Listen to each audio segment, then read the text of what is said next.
कानपुर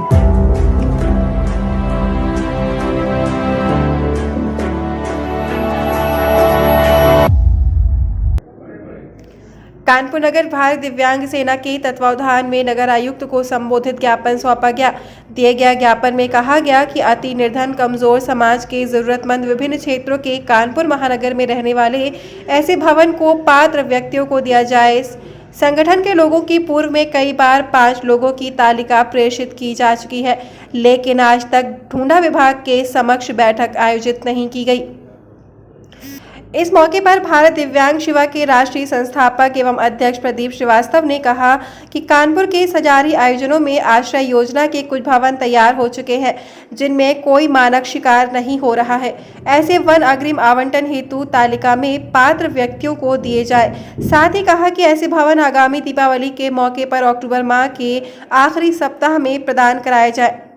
उन्होंने ये भी कहा कि ऐसे फोन में अपात्र व्यक्ति निवास करना शुरू कर चुके हैं, लेकिन दिव्यांगों की ओर कोई ध्यान नहीं दिया जा रहा है। साथ ही कहा कि ब्लूटूथ किस तरह से पूर्व में आवंटन करने कार्य करते हो रहा था, परंतु किन्हीं कारणों से अपात्र विस्थापितों की आड़ में कुछ लोग बस गए हैं। इन्हें चिन्हित कर उन स्थानों से अपात्र व्यक्तियों को हटाया जाए। ये भी कहा कि BSVP योजना की नई लिस्ट में कुछ हो खान वितरण होना शेष है। ये दृष्टि से संगठन द्वारा प्रयास किया जा रहा है, लेकिन कोई ध्यान नहीं दिया जा रहा। ज्ञापन देने पहुंचे दिव्यांगों से महापौर कमला पांडे ने मुलाकात की और उन्हें आश्वासन दिया कि उनकी मांग पर शीघ्र जल्द से जल्द विचार किया जाएगा। यहाँ पर धरना प्रदर्शन किया? माननीय मुख्यमंत्री जी से अनुरोध किया था पिछले हफ्ते उनके जनता दर्शन में जाकर कि हमारे गरीब दिव्यांगों को और गरीब आवासहीनों को भवन जो आज से 20 साल पहले से लेकर अब तक 5-6 साल पहले तैयार किए गए वो दिए जाएं, क्योंकि वो बिना लॉटरी के भवन है और अपात्रों को पूर्व दे दिए गए हैं और उनसे भी रिक्त हुए हैं, वो भवन दिए जाए।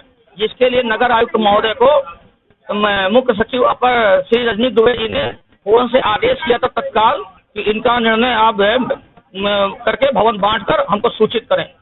अरविंद राय अपर नगर आयुक्त को अध्यक्षता दी गई थी। उन्होंने जो है आज के दिन रिटेन में बैठक डूडा पीओ के साथ खुद रखी थी। खुद अरविंद राय जी वहाँ कुछ पहुंचे नहीं।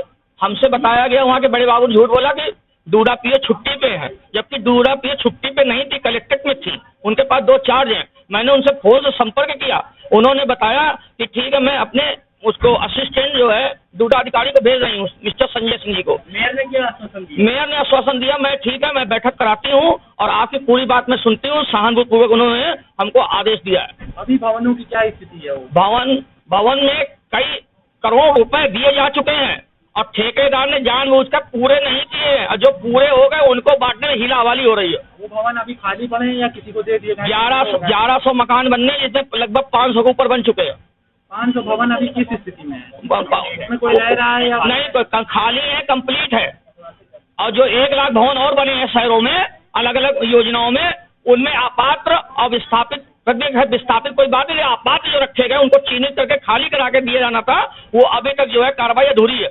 आपने इसके लिए किससे बात करी है? मैंने माननीय मुख्यमंत्री जी से लेकर सचिव नगर विकास से लेकर और नगर आयुक्त महोदय के स्तर पर मैंने बात की है, जिस पर अपर नगर आयुक्त श्री अरविंद राय जी को अध्यक्षता दी गई कि इसे बैठक कराकर इसका निर्णय कराएं, और वो बैठक से नदारत हो गए। क्या उन्होंने आपसे कहा नदारत होते समय? उन्होंने ये कहा पीओ डूडा से बात करें। हमने कहा पीओ डूडा बता रहे छुट्टी में जब क्यों हैं? बोले आप उन्हीं को करना है निर्णय। पीओ डूडा ने अपनी जगह संजय सिंह जी को भेजा। संजय सिंह जी बोले निर्णय वही लोग करेंगे। तो हमने कहा आज आप उनकी कड़ी में हमारे सामने हैं, आप उनको बताइए कि निर्णय करना तो इसकी पुनः बैठक रखेंगे। कब? बोले वही निर्णय करेंगे। तो संजय सिंह जी से आपने बात करी है? संजय सिंह जी से बात की, उन्होंने कोई संतोषजनक उत्तर नहीं दे पाया। क्या उत्तर दिया उन्होंने? उत्तर दिया कि जिन अधिकारियों के साथ पीओ डूडा और राय साहब के बीच में वो बैठक होगी उन्हीं से निर्णय होगा।